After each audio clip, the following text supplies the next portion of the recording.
Last time on Frogger's Adventures 2, we realized we'd been duped. Far too late. So anyway, here's the real hocus. You're wearing a different hat, so I don't know, it's kinda hard to recognize you. Oh, by the way, fun Frogger fact for you.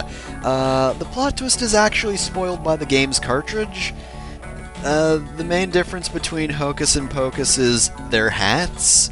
Hocus always has the top hat, he just changed his color scheme, or Pocus has the top hat, he changed his color scheme to match Hocus's. But Hocus has that little brim hat that hangs off like that, so if only Frogger recognized him by the hat. Now that being said, I don't really know why Pocus felt the need to change. I mean, it's not like Frogger knows he's evil, and let's be completely honest, Frogger's an idiot. Even if you came to him with a skull on your hat, looking obviously evil with your color scheme, Frogger wouldn't realize that. I mean, for crying out loud, Pocus broke into his house with magic, and Frogger was like, "Oh, you want help? Okay, sure, yeah, totally. I'm down with it." So anyway, this is the real final level. You can't access this normally once you've completed it, but I think if you enter the Konami code on the title screen you come here, I guess. I don't know why you would want to come here though. As a final level, it's really underwhelming. Because Pocus is just like, "Oh, I'm going to make this chaotic realm of madness and magic!" It's really tame, actually. It's just space with shit floating in it. And oh no, now presents are coming to life and hats have teeth! Ah, I've seen it before, actually. It's really not that interesting. And after the previous last level, where enemies had less obvious paths, now it's really obvious where the enemies are traveling. They're fairly slow. They're really easy to dodge overall. There is one difficult section in this level, but other than that, yeah, it's not really a good level in any way. Music's not really all that good either, it's just a very meh level to end off on. And after Future Islands level was done, I don't remember level names, they're not that memorable. Plus they're all in lowercase, so I mean, they're very gently whispered to you every time. How should I be expected to remember them? Oh man, wow, this stage even loads you up on extra lives. It's completely unnecessary.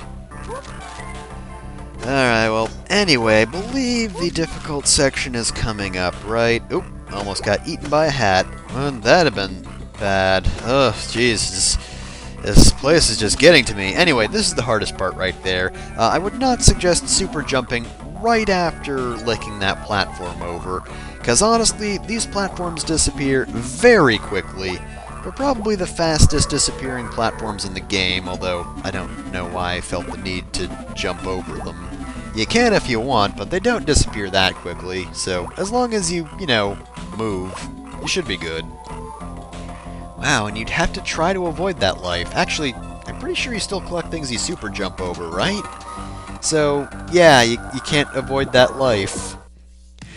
Did the designers think that this was really difficult or something? Okay, I will give them credit. This is actually a really cool bonus stage. I want to say this is a Mobius strip? I want to say that. Basically the little weird overlapping thingamajig. It's an optical illusion. It is pretty cool. But at the same time, you know, that's that. We're done with that.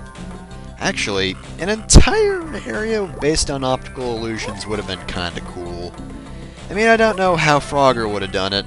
It does have some okay looking areas, but it's not like it's anything too fancy. But I mean, if they could have, it would have been nice. And just make a whole lot of really weird looking places. Some strange platforming. I mean, you have this spot that kind of looks like it's trying to be 3D, but that's it. It's not really much of an optical illusion, it's just attempted depth. Oh, okay, when we freed Hocus, okay. Are you pumped up for the final boss that we're about to get to, because we're about to be there? I bet you're ready for this. I bet you're properly excited. Anything down here? Nope. Okay, alright, let's go. Let's go to the final battle through this very exciting hallway. It's just so epic, man. Just wait for the victory theme first, get the extra life. Okay, alright. Now, we're ready for the final battle. Also, for some reason, I remember this guy having a robot? I don't know why. He doesn't have a robot, though. He's got the power of the Infinity Wand in his fingertips. Oh no! What could he possibly do with it? Make a weird-looking arena, first and foremost. How dare you not make a very boring final area? Yes, the Eternity Wand is so powerful it can make probably one of the weakest stages in the game. You do? Yeah, he told me to find a wand, and I did, and I'm gonna beat him down for it. Oh yes, his famous card tricks. I'm sure you're already familiar with these. Alright, so, guess what? Final boss of the game is a match 3.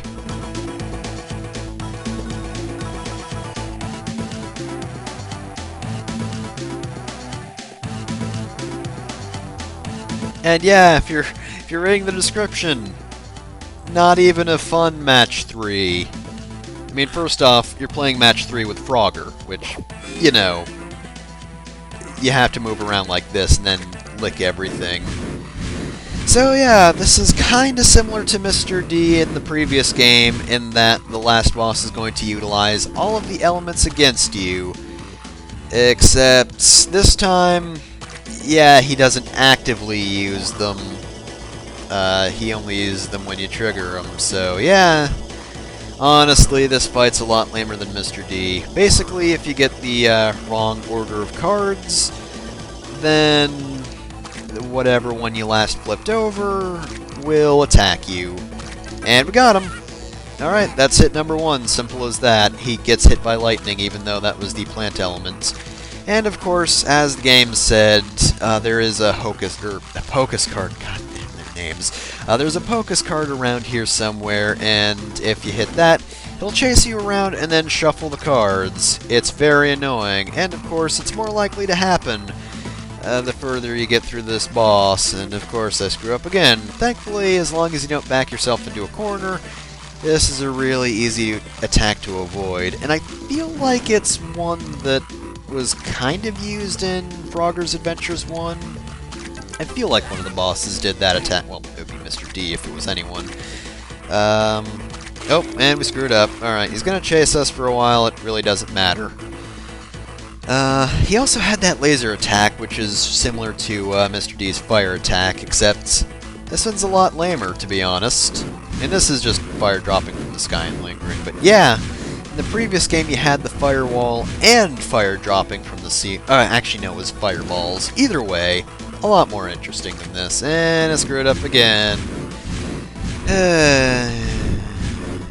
So as the final boss, let me just remind you, there's no second form. It's just this. Frogger's Adventures 2, The Lost Wand, ends on a match 3. Exciting card matching action! Alright. And we're gonna get lucky? We are! Alright, this battle's done. There's nothing he can do, because he doesn't attack you between card flips. Alright, and we electrocuted him to death. Hooray! He's dead. Yoink! Oh, but no, see, he's a good guy now, because he's changing colors. Honestly, I like his other color scheme more. It's better. It made you make really bad game design decisions. I made people play a match 3. Aww. Oh, right, yeah, Firefly Swamp was kind of weird, wasn't it?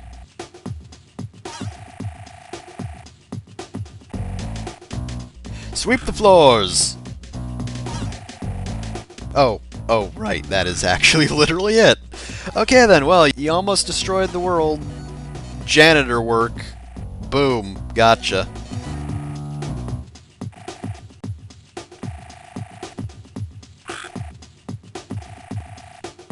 I hate all islands now.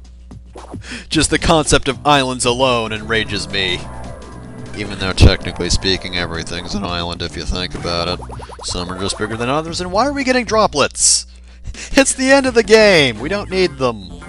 Oh, this ending is great, by the way. So, yeah, you know those two apparently good wizards who need to keep order? Yeah, they just fuck with Frogger anyway. These fucking asshole wizards! What the hell? They do this for fun! Alright, so, that's the end of Frogger's Adventures 2: The Lost Wand. Wizards swear allegiance to nobody, and then they torture Frogger forever. So, yeah, it's Frogger's Adventures 2. It's a video game, it's kinda fun. As I said, pretty much all the second stages are kinda bad and go on for a little too long, but overall I think this game is a little shorter than the first, in good ways. I feel like it drags on a little less, even with levels that definitely drag on anyway.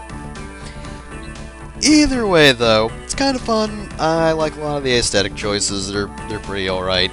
Again, in the first stages mostly, and also the music, again, is fairly solid like the first game. There are a few good tracks that are way better than they have any right to be, and I think that's just about it. There's not much to talk about in this game, so I've been Pepper Masamune. This has been Frogger's Adventures 2: The Lost Wand. I hope you enjoyed that, and I'll see you next time for whatever I do next.